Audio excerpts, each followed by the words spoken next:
अभी बनी नहीं और न बने न बनने की आशा है। उस फिल्म का डायरेक्टर मैं,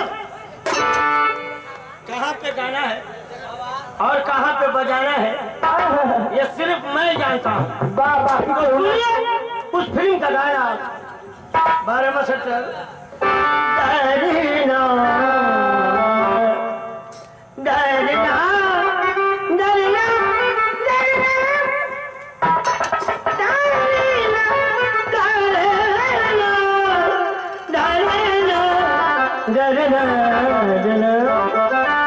संगीत का मास्टर जी हो धरा देला तो भैया 4 गो शास्त्रीय संगीत ये तो अपन बाजा उजा लेके वायलिन लेके अब ढेर जानी है ना जमाने में वायलिन का होला भैया। वायलिन वो होला कि हथवा पर रख के और वो के सरंगिया ने रिएक्शन तो में से आवाज निकले कैसे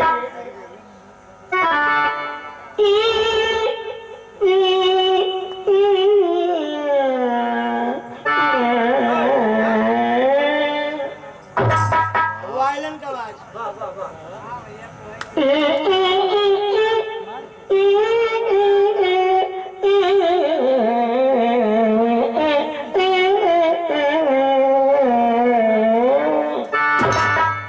यही तरह चारों शास्त्रीय संगीत वालों लोग चपले हवाई लड़ने के आदमी जो होगी गो बंद करियो गो बंद करियो आइए अपन चपले हेलो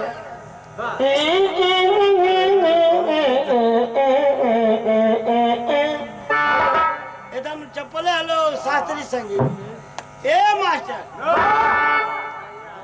अब एक तरह कि ये भाई तब से डीएडी से रहता था हाँ चपल हो शास्त्रीय संगीत वाला अपन चपले हुआ ए मास्टर जे जाने पहले कि सारा समय कटत जात ना तो तनी देख ले हमारा डुप्लीकेट लगा था ढेर बढ़ाई ना ए मास्टर तनी एगो में हरारू कहत है का कहत है अपन सैया के विषय में कहत है पिया हमर पी के हो काजिया अरे होई जलना पिया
राम गुलाम यादव बनू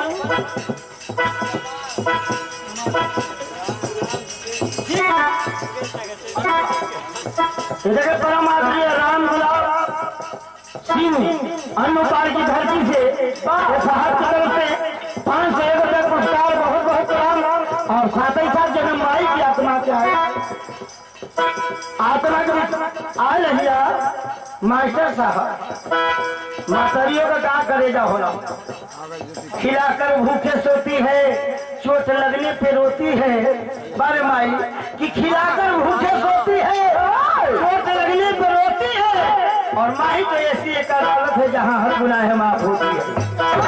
बेटवा कितने चोर बदमाश रहेला चलो कितने चोर बदमाश रहे कि माई की नजर में शरीफे रहा कभी लिखा वहाँ कि माँ के लोगों पे कभी कभी बददुआ नहीं होती और माँ कभी हमसे खफा नहीं होती। मेरी हर गुनाहों को धो देती है और माँ कितना हूँ गुस्से में होती है फिर भी रो देती है। बेटा खातिर रो दे, लेकिन आज का जमाना हमारे साथ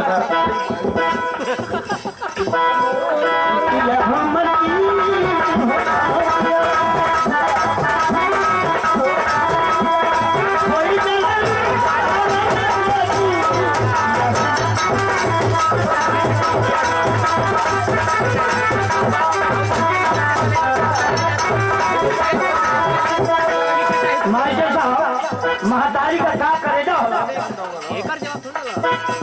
माँ की बददुआ कभी खाली नहीं जाती। माई अगर गोसिया शराब दे दे मास्टर साहब तो फिर खाना जा रहा दिल से अगर माई शराब दे दे तो कौन जाए बेटा। कभी लिखा तो मास्टर साहब कि माँ के दुआ पे कभी माँ के लबों पे कभी बददुआ नहीं होती और माँ कभी हमसे खफा नहीं होती।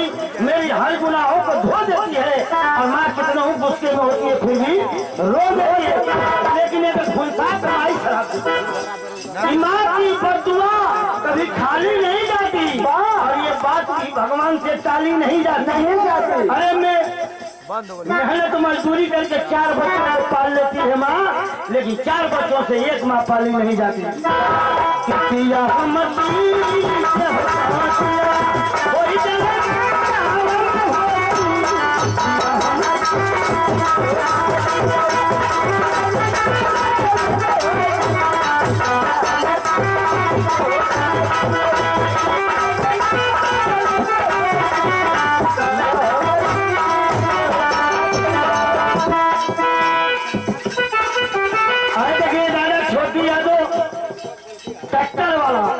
भैया जी खेत जोतवाओ कहो तो दादा से संपर्क कर जाए। बहुत कम पैसा में इस खेत जोते का कार्य करे न। हाँ पहले होता दी मेहरनुआ को अच्छा छोड़ी